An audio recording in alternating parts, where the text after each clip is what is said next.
So AI during a lunchtime is an interesting cocktail. I'm sure it is chosen that way so that people are looking forward for this exciting conversation. So I think we constantly hear AI in news. We constantly hear AIs, LLMs, automation, several themes every day that we read and hear. So I want to go around the panel and with the experts asking, how do you go about identifying right use cases, right, within your own organizations, within your own teams, to figure out where is the right fitment of AI? Maybe we can start with Punita.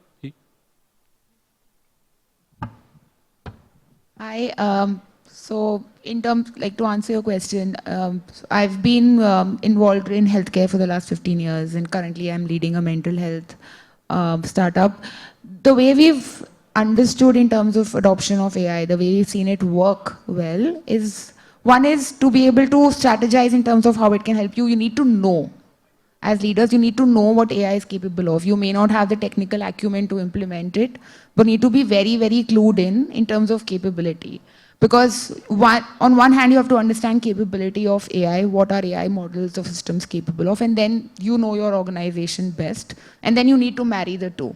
So it begins with having complete awareness of what new age AI is capable of, and then say, okay, there are multiple use cases that I believe can add to operational efficiency. There are use cases which can add to innovation, not only improving operations, but also innovation. And then start with slow experimentation. But the identification of use cases starts with you knowing what AI is capable of.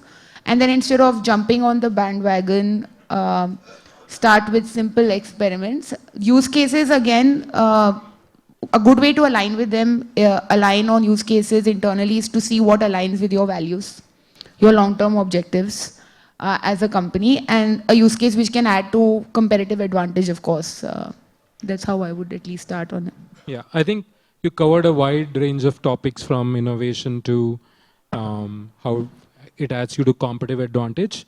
Akshetha, from your experience, in terms of identifying use cases and where you've seen success, or where you hear, read, and experience success with AI adoption. Sure. Thank you. So I'm Akshetha Maithri Ashok. I'm actually a lawyer. And I'm a lawyer that doesn't go to court. I run Sama. We are an online dispute resolution platform. The reason we exist is we feel resolving disputes in India is very difficult, and it shouldn't have to be. We're in the land of UPI, and why are we okay when it's our legal case? We'll spend 10 years. So "Suljhao magar pyar se" is our tagline, because we really believe leveraging the power of technology and compassion is how disputes should be resolved. So when you're talking about the use case of AI, the legal space actually, I feel, sees the least innovation. Like you would see the financial space, the healthcare space, there is always, everyone's moving and they're doing stuff, but our courts look the same, exactly how the Britishers left it. Our processes are exactly the same. So it's very exciting. It's an exciting time for AI now to play a role in the legal space. Something as simple operationally as, you will be so shocked at how many lawyers do such mundane tasks, like checking the same type of document 500 times in a day, just to make sure the respondent's name is right, the evidence is correct. So something as small as even just having correct evidence checking using AI, huge help in the legal space. For us, if you have, let's say, low-value disputes like credit card disputes, personal loan disputes, they're not very complex. So there's a huge scope for predictive analysis there. If you haven't paid your loan and it's a large bank, there are only so many combinations for an answer. So imagine if you're able to just have like 3 clicks and resolve that dispute, because there are only so many combinations. So these are just a few, but increasing the baseline of access to justice is so important. You and I may have access to lawyers, but not everyone in India has access to lawyers. There is so much scope for AI to at least increase the baseline and make more people have access to justice. So it's a very exciting time, a lot of use cases, and maybe over the course of this conversation, I'll talk to you a little bit more about what cool stuff people are doing in the legal space as well when it comes to AI. Thank you, Akshetha. Um, Lakshmi, I think we got a good insight on legal space. We got a good insight on competitive advantage from your experience. If you can guide the audience about what is the framework that one goes in adopting AI use cases. Sure. I'm Lakshmi, and I'm the founder and CTO of a company called EffiGO Global, and we are into the procurement and supply chain automation scenario. So we provide a SaaS platform through which companies can run the entire procurement and supply chain process. Now, if you look at it traditionally, procurement was always a support function. It is not in the forefront. That takes a lot of budgets from the companies to make through. So adoption has always been a key factor while designing solutions for the procurement industry, whether it is the relations that the buyers have with the suppliers or the internal stakeholders. So AI is a big part of that now after the complete automation, what do you say, wave that has gone in thanks to COVID, where they have seen a lot of supply chain disruptions that have happened. World has really awoken to the idea that we need to have alternate suppliers, we need to de-risk mechanisms to take through. Now, when it comes to procurement, because it is something that is across various industries, the kind of use cases that we are looking at is very varied. We are not talking about just something which is improving customer experience, maybe just doing the regular tasks in a bit more, what do you say, capable way. We are not looking at incremental, maybe 10-20% improvement. We are looking at use cases that are going to really redefine the way procurement has to be held. I can give you a few examples. Like, we are working with one of the company in Middle East which is into firefighting and safety. Now, with 30 years of implementation experience, they have built the biggest of buildings with a lot of equipments the way. So we are coming up with a bot there where the users will just be able to look through, in case of an emergency, what is the evacuation way? How can the various IoT devices and everything be put together to be able to see what is the easiest way out? So there are a lot of factors like that. I think whenever we choose a use case, it should be something that brings in a unique advantage either in the organization or to the customers that we are serving for. So the space has been really very, very exciting in the past 12 to 18 months, where we have taken a lot of steps. Definitely would be interested in sharing the same with you guys. Interesting. So I think we got good industry mix so far. We got legal, we got supply chain. Now let's go to Anantha, who's CISO at telecommunication domain. So if you can help us how telecom, it's also a large domain with a lot of past technology background and I'm sure a lot of legacy tech. How do you guys go about identifying the best use cases within the industry and within your organization? I think, like you mentioned, right, telecom is one sector that's been treated as legacies for a long time because telecommunications has been there for about, say, 30, 35 years. But AI is something that we have seen random growth in the past 4-5 years, correct?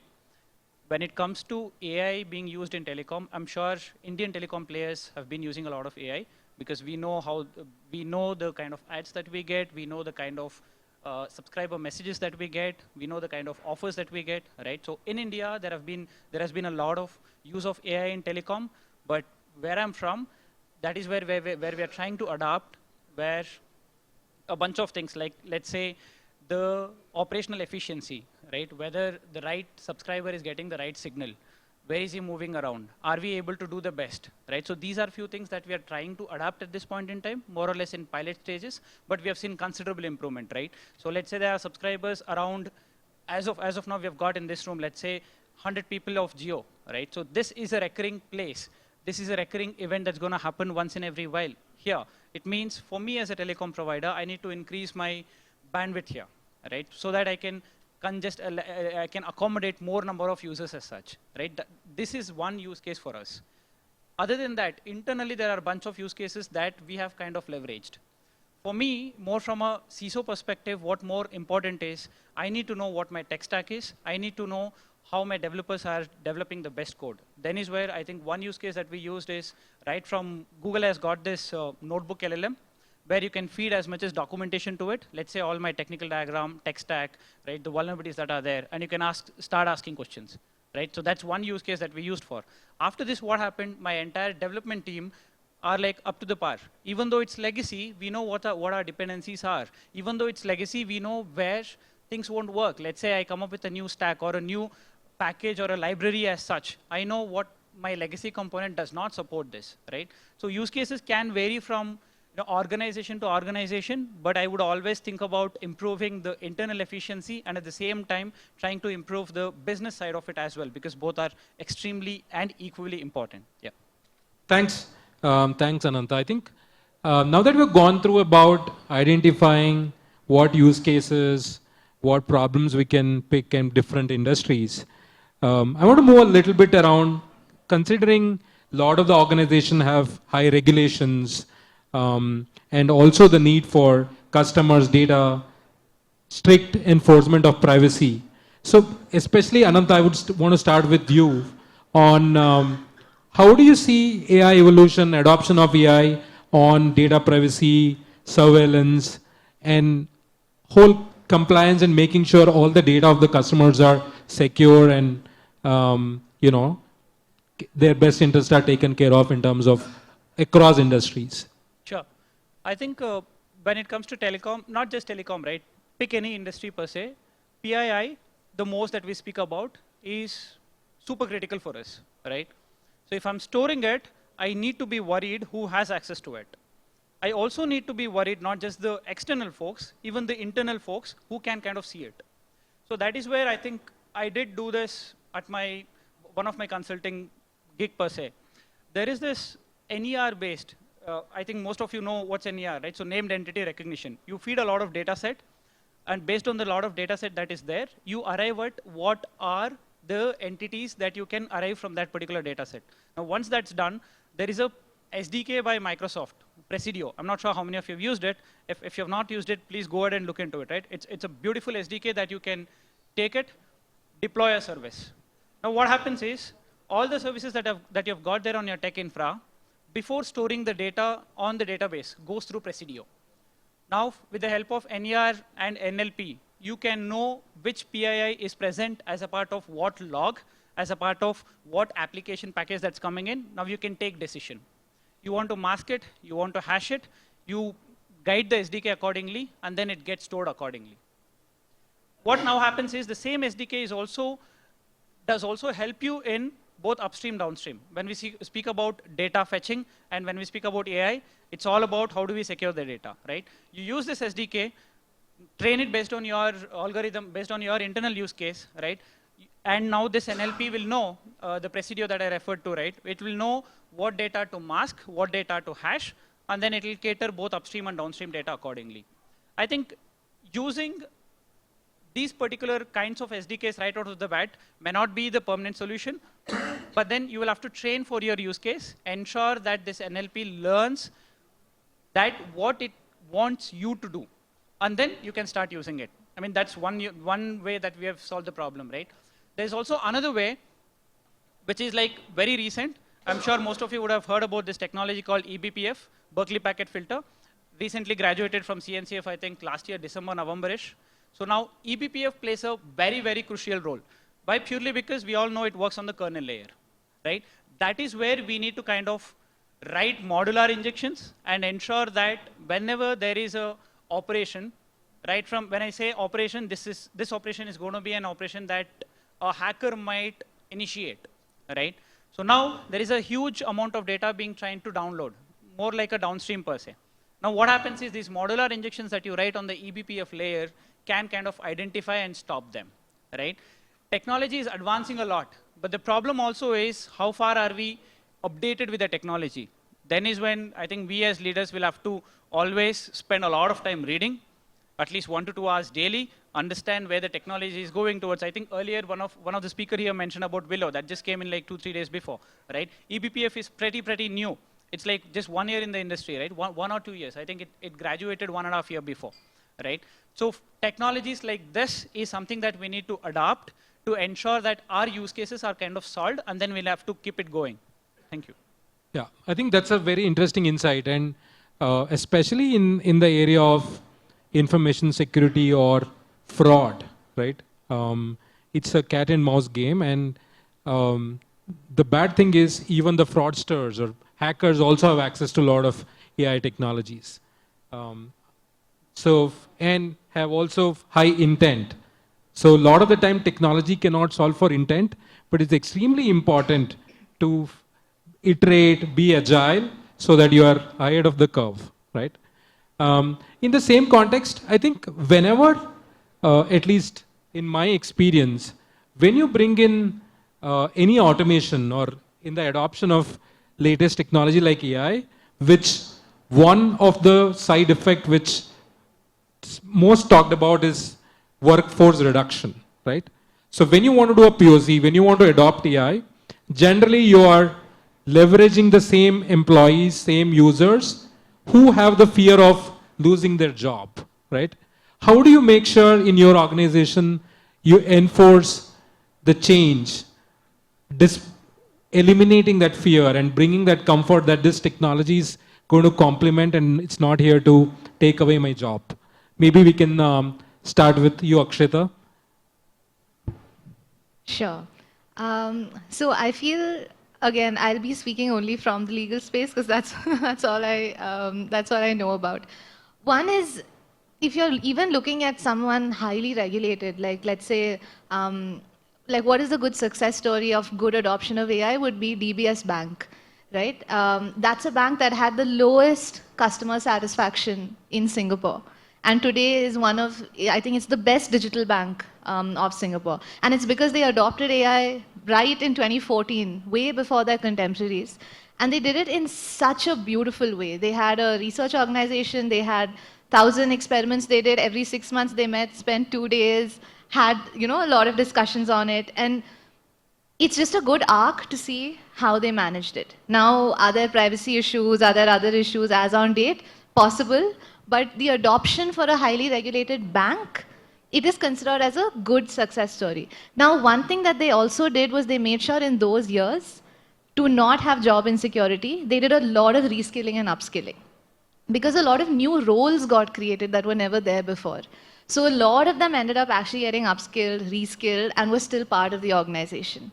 Now, if I'm missing out some certain fact or there's some one thing wrong about this that I don't know about DBS, my apologies.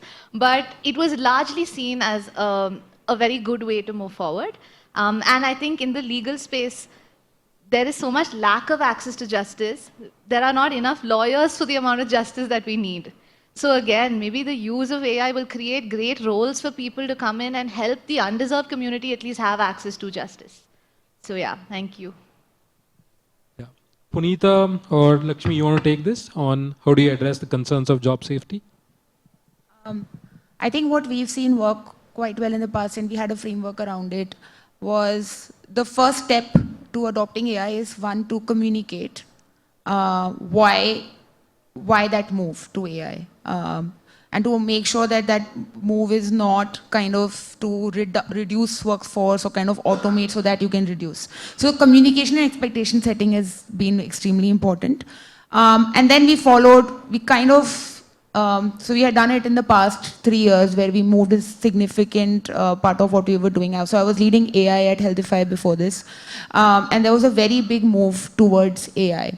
And we kind of organically ended up triaging employees into one of 3 buckets. One is people who can be upskilled or reskilled. So they kind of become the de facto part of the technical implementation. Then there could be people who are somewhere in the middle, where they are supporting the function in terms of feedback and because they bring the domain expertise, but they are part of the peripheral team of the execution, if not part of the technical, hardcore technical implementation team. And then there could be a third set, which slowly kind of transforms into doing something that AI is not capable of. So there could be creative aspects, or so we were in the healthcare space, and like I work for mental health right now. There's empathy and a lot of creativity that also, and the human UX that kind of goes into implementing any system.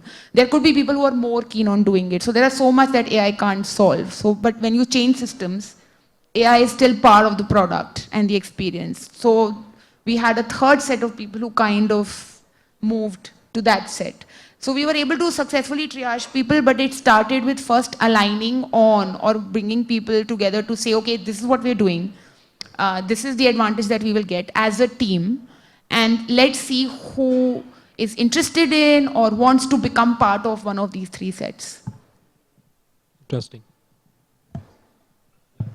I think with any change, this is bound to happen. People are going to think, where is the job insecurity for them? How is it that the journey is to be taken?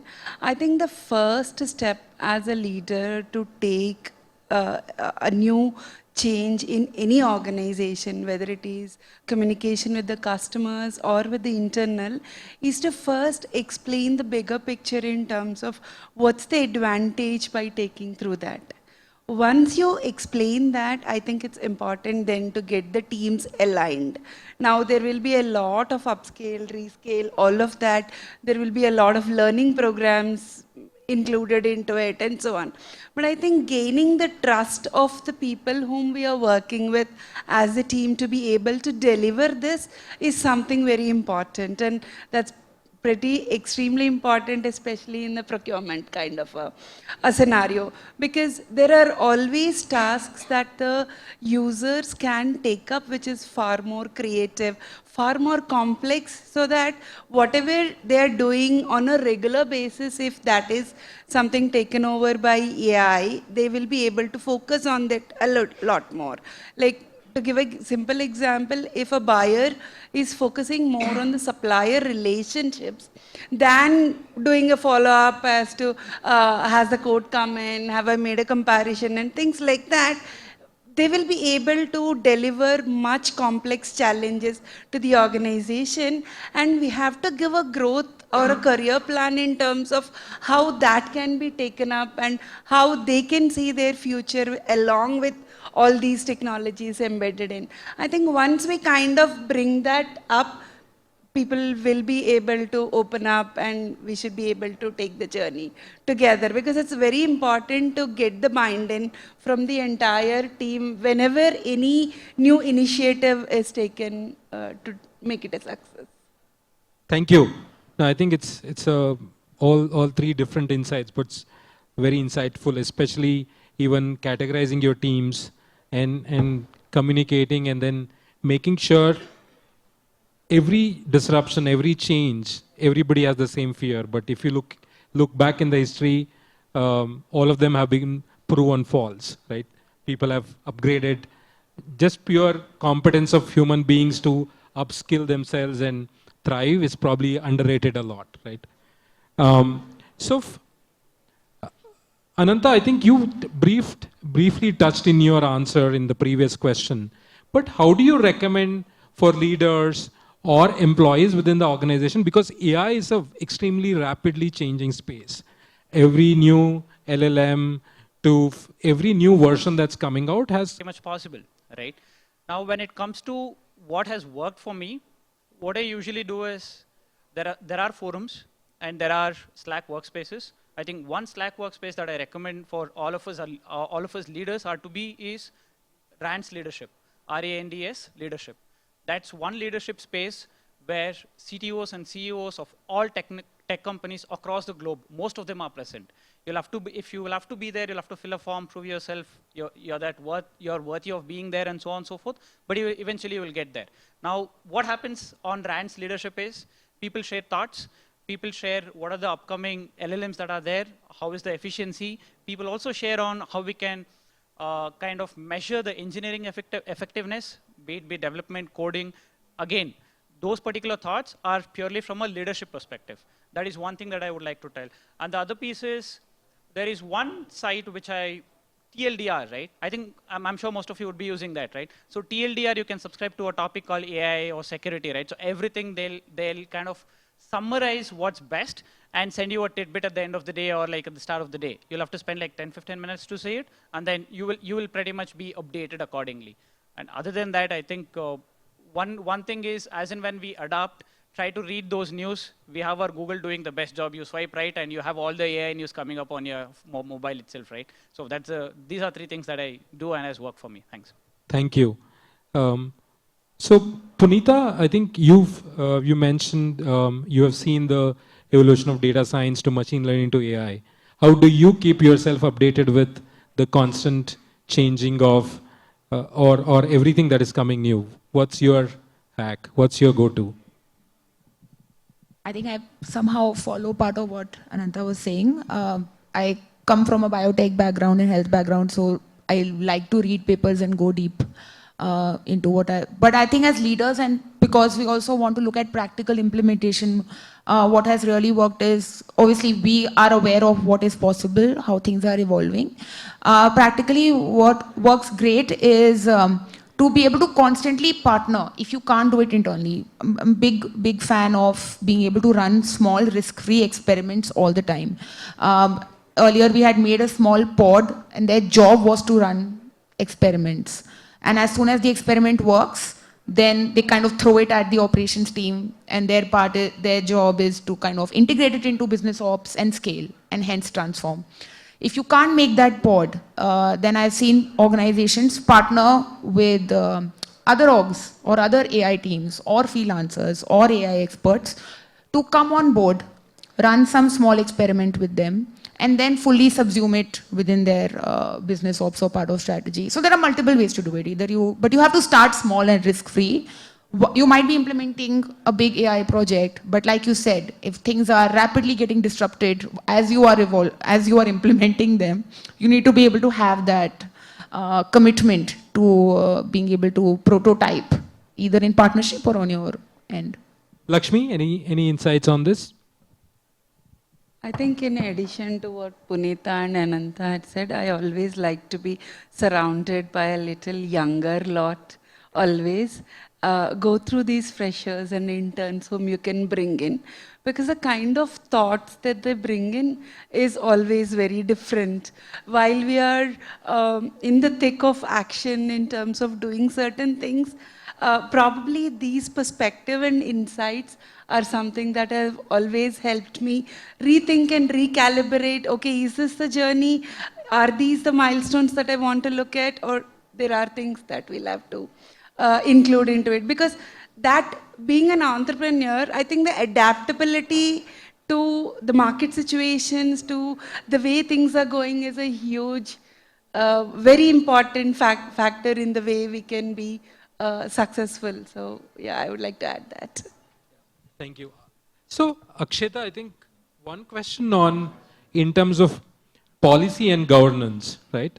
Where does our legal framework stand in AI? Where does our legal stand is on usage of data?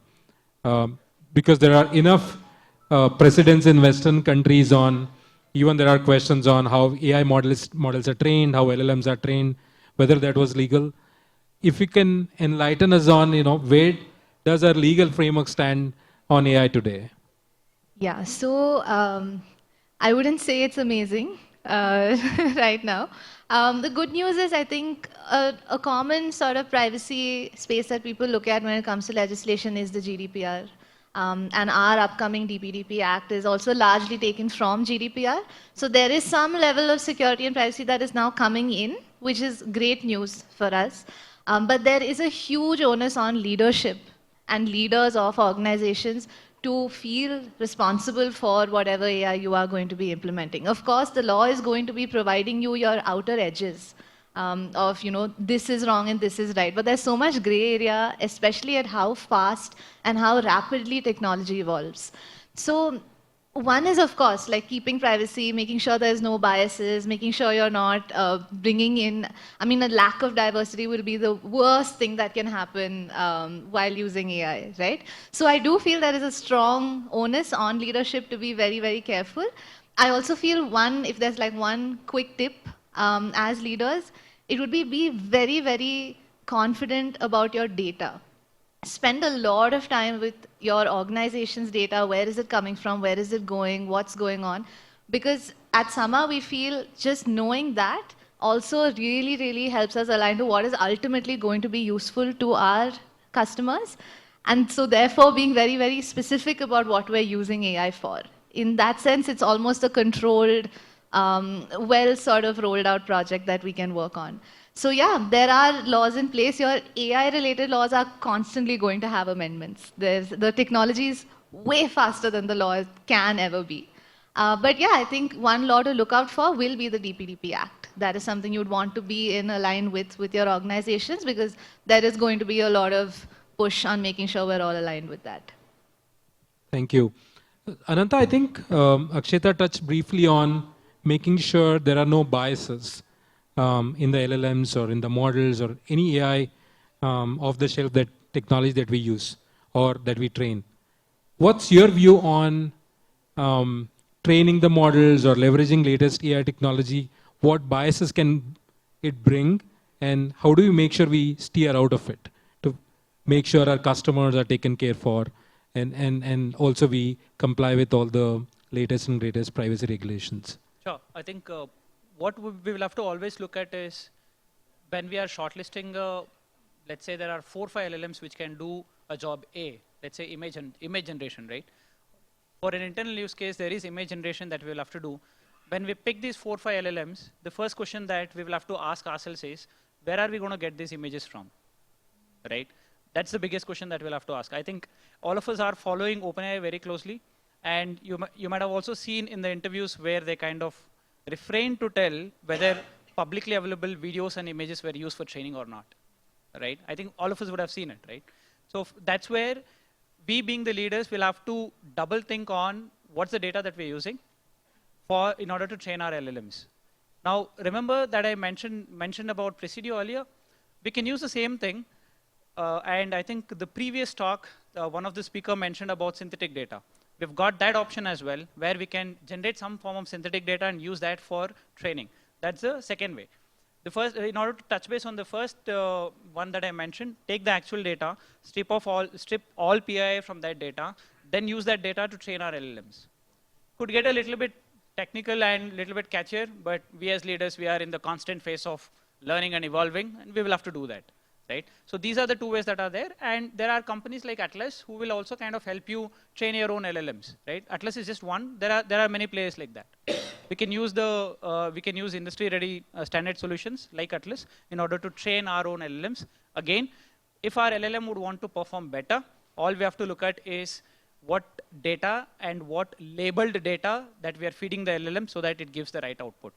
We always have huggingface.co. We can go there, fetch as many LLMs as possible, take them right off the bat, deploy it internally, do our own tests, and then take a consultative decision as such. Thank you. Yeah, thanks. Punita, I think we got last one minute. Do you want to add anything to this topic?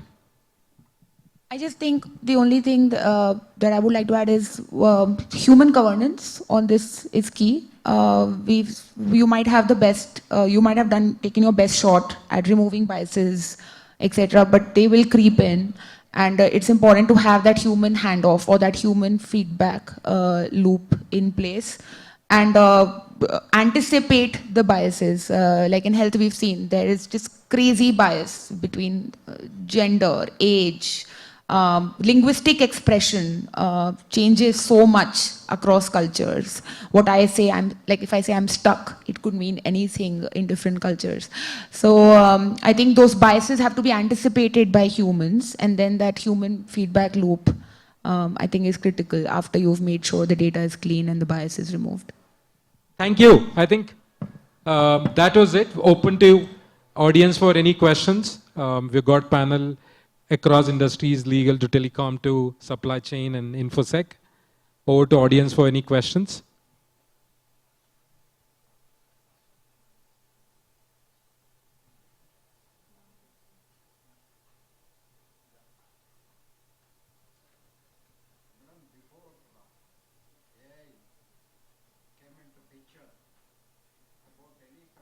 design or in any industry, what were the problems encountered in use cases? Is there a data available on that? As what are the problems encountered and how you attack those problems with AI, finally to design a very efficient product, either in software or hardware, wherever, as a system as a whole, in every industry. Data is available on that. That data is very important data.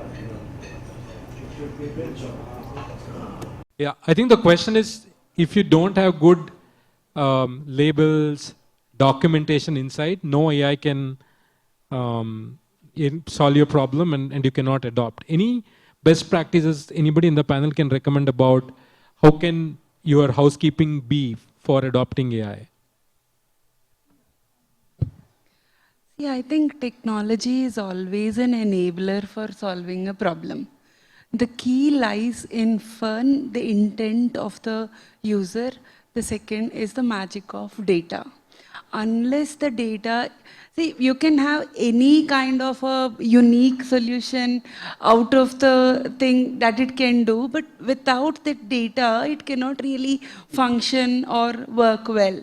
So I think from a leadership standpoint, it is very important that we have that focus on the data, which is the first step for doing anything, irrespective of what technology we can use, whether it is AI, what kind of LLM you use, how you use it is immaterial. But focus on the data, because what happens is, if we as leaders give a direction and don't follow up on how things are happening, it is always lost. So there is a periodic assessment that is and monitoring that will always be necessary to ensure that the data is captured in the right form to be able to use for any purposes that way. Yeah, I think adding to Lakshmi, I think it's also before the AI strategy, you need to have the right data strategy. In the absence of a data strategy, no AI, no ML strategy is going to be useful. So start looking at your data first. Make sure, irrespective of the AI adoption, start with your data strategy. One thing to add, I think what we had done at Healthify that really worked was, in order to adopt AI, like label data, we made labeling of data as part of business process. Where it wasn't like a mammoth effort on the side. Oh, no, we have to sit and label this. So it was kind of getting labeled as it came. And it was being done either humanly or through dumber systems. But it was part of process. So there was no question of unlabeled data. It was getting labeled as it was generated. So if that can be evaluated, that would be great. Thank you.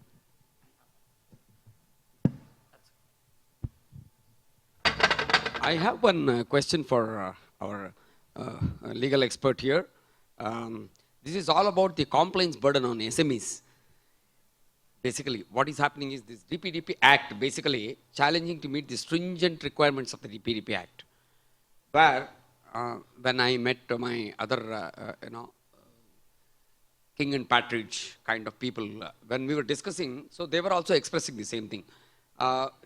Basically due to the limited resources for these SMEs and the expertise. So compliance can be costly also and time consuming. So what is your comment on that? Yeah, please. Yeah, there has been a lot of discussions around, especially the SME, the MSME space. Even as simple as everyone now requiring a data officer. Not considering the fact that what are the resources each of these organizations have and being able to employ someone to handle something like that. The good news is this is actually being taken up. And the rules for this act is yet to be published. And the rules is what's going to sort of carve out how this act is going to be implemented in India. My personal opinion, I feel it's taken too long for this to come out. But we're waiting on the rules. And from what I hear, there seems to be talks on having a carve out or an exception industry-wise, just to make sure that everyone now isn't overburdened by the Act, but the Act actually enables not just consumer and customer data and consent, but also making sure industries in India can thrive and survive also in this space. So I think it'll probably be early 2025. That's where we'll see these rules come in. And then I hope it will help out. Yeah. To add to what she mentioned, sir, there is Sahamati by the government, right, which is the account aggregator concept. I know it's in the works and there are very few organizations which have adapted. I know government is going to do something in the future, like what they did with what they are doing with the fintech industry right now. They are going to enforce regulations around mandatory use of account aggregators for all KYC and anything of that sort. By doing that, I think we should be able to be compliant to DPDPA eventually. I think all of us know with the usage of account aggregators, we will not have any PII per se. It's just you get a 200 or a 404, right? So that's the way to go.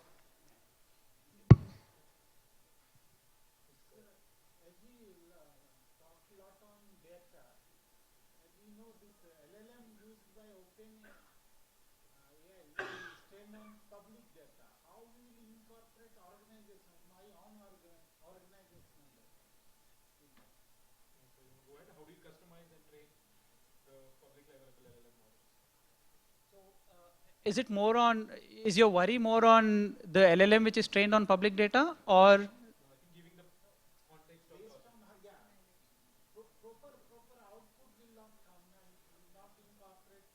Exactly, right. So I think if we will have to specifically say about OpenAI, they've also got their enterprise version where you can leverage their APIs. But I would rather go with Llama 3, personally speaking, because you can take Llama 3, deploy it on an EC2 or a Kubernetes, then train your models. Right? I'm not trying to be biased between Llama and OpenAI. I don't support any organizations, but based on my experience and based on the models that I've trained, I would rather bet on, I'll take Llama 3, train for my use case. Yeah, so I support open source big time, right? Any open source that's there, I try to pick, build on top of it, train and tweak it for my use case, and then I start using it. I know there is also a bunch of us who say, why open source? Are you not worried about vulnerabilities, blah, blah, blah, right? I mean, I'm the security guy. I know how to evaluate an open source repository as such, yeah. The open source model, for example, Llama 3, gives you enough flexibility to put your own context of the organization or your own data. So it'll give you base level answering of the LLMs, but then it'll also, once you train on your own data, it'll learn the context. But we all know there's a lot of limitations in terms of hallucination, accuracy, the latency. All of that is a separate problem, but giving your organization context, Llama 3 or any models of LLM, you will be able to customize and train.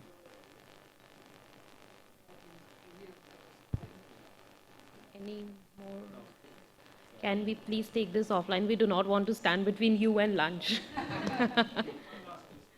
Okay, please.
Yes. So I can just tell you at the level that we work at. So we do, we have a lot of private players who use us, and then we have a lot of governments who use us.